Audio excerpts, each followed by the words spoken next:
大家好，歡迎返到嚟奇遇科幻迷。今日我哋又返嚟衛斯理系列，一部我認為比較特別嘅作品。佢好科幻懸疑，令讀者好投入故事之中，但睇完又會有啲咁都得嘅感覺。種感覺係比知離人更強烈。呢本書就係《大廈》，我哋直接進入故事部分先，之後再討論下個故事。故事由一幢剛落成嘅高級住宅大廈開始，有一位叫羅定嘅人嚟到睇樓，由管理員陳毛手中接過22樓一個單位嘅鎖匙，進入電梯，按咗22樓個掣之後，電梯就不停向上升，但一直升，一直升。羅定發現有啲唔妥，點解會咁耐都未到？大約15分鐘之後，終於到咗22樓。佢走出電梯，去到睇嚟正常嘅單位。但走到露台向外望出去，外面係一片灰蒙蒙，單位好似漂浮喺半空之中。羅定極度恐懼之下，佢急忙搭返電梯落去地下，再飛車離開。喺通往大廈嘅斜路上，同另一架車相撞，嗰架車就正係衛斯理嘅好朋友私家偵探小郭同佢太太架車。小郭聽羅定講咗佢啱啱遇到嘅怪事之後，喺半信半疑之下，就邀請埋衛斯理一齊去大廈睇下。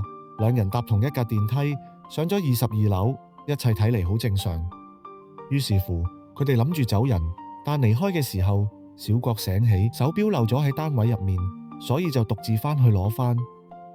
衛斯理喺地下等咗好耐，小郭都仲未落嚟，衛斯理就諗住跑樓梯上去揾返佢，但揾唔到小郭。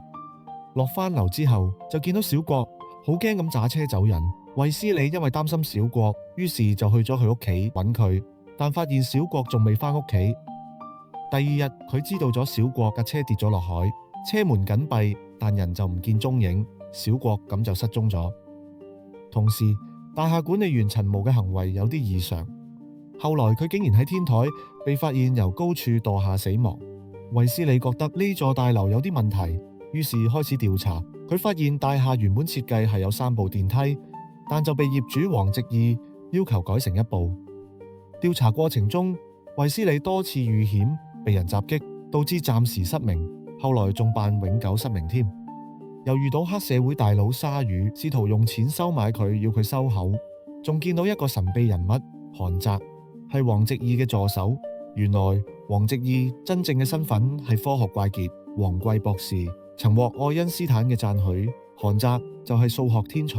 佢哋正在進行一項大膽嘅科學實驗，需要巨額資金，因此就同一個可以指揮到鯊魚呢啲黑道勢力嘅神秘幕後黑手合作。故事高潮係衛斯理喺黃直義安排之下，再次進入嗰部特殊嘅電梯。電梯上升咗10幾分鐘都未停，衛斯理就用瑞士軍刀撬開咗電梯嘅牆壁，發現入面佈滿大型集成電路，好似一部好複雜嘅電腦咁。電梯停低之後，佢就嚟到一個同現實大廈一模一樣，但處於4度空間嘅平行時空。喺呢度，佢再次見翻被困喺度嘅小郭同埋羅定，亦得知道真相。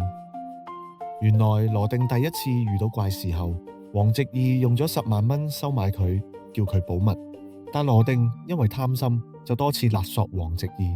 最後黃直義以大量金錢為條件，要求佢再進行一次實驗，咁就困住佢喺呢個空間入面。而小郭當日返去攞返手錶之後，亦發現到呢個空間嘅異常，因為太過驚，所以開咗架車去到海旁冷靜一下，但就被人擊暈咗之後，再送返去呢個空間。佢曾試過行樓梯離開，但樓梯係好似行極都行唔到盡頭，最後只能夠行到2樓。管理處用電話聯絡太太，但聲音就好奇怪，咁樣變到好慢。陳毛都係曾經被困喺呢度，但佢太過驚之下，由露台跳咗落樓，意外突破咗空間嘅界限，但就跌死喺現實大廈嘅天台上面。衛斯理之後就領悟到，電梯應該係一部能令時間變慢嘅機器。根據愛因斯坦嘅相對論，時間變慢會令空間相對伸展。喺呢個4維空間，時間變得極慢，新陳代謝都減慢，所以人唔使食唔使飲都可以繼續生存，但極難返去現實世界。呢一部分又好似同上一集嘅星際啟示錄入面講到黑洞附近星球嘅情節有啲似，而陳夢嘅死就俾咗啲靈感衛斯理，原來跳出去係可以突破呢一個空間，但點樣可以跳樓但唔死呢？於是乎佢拆除咗單位入面嘅洗手盆、浴缸等等嘅寵物，裝上一塊門板上面，從露台跳落去，利用呢啲物件減緩咗跳樓嘅衝力，竟然成功俾佢返回現實大廈嘅天台而冇跌死。跟住衛斯理決定再入去空間救埋小角同羅定，佢向傑克上校借咗3個降落傘同3包圓塊，衛斯理、小角同羅定3個人各自背住降落傘同圓塊跳下，成功降落喺大廈天台。但就喺嗰一刻，大廈發生大火，整棟大廈被焚毀，黃直義同韓澤就從此不知所蹤。衛斯理推測佢哋已經死咗喺大火之中，故事就此完結。呢部作品最震撼嘅地方就係將最日常嘅電梯變成通往未知之門。我記得細個睇完呢本小說之後，每次搭電梯返屋企時都有啲驚，隔電梯耐少少都會諗翻起呢一段情節，會唔會出電梯之後就去咗第二個空間呢？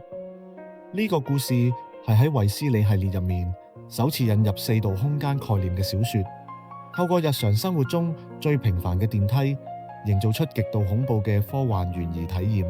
倪匡先生喺序言中特別提到，都市人日日搭電梯，邊個會諗到呢種平凡嘅行為，有時竟然會變到咁恐怖。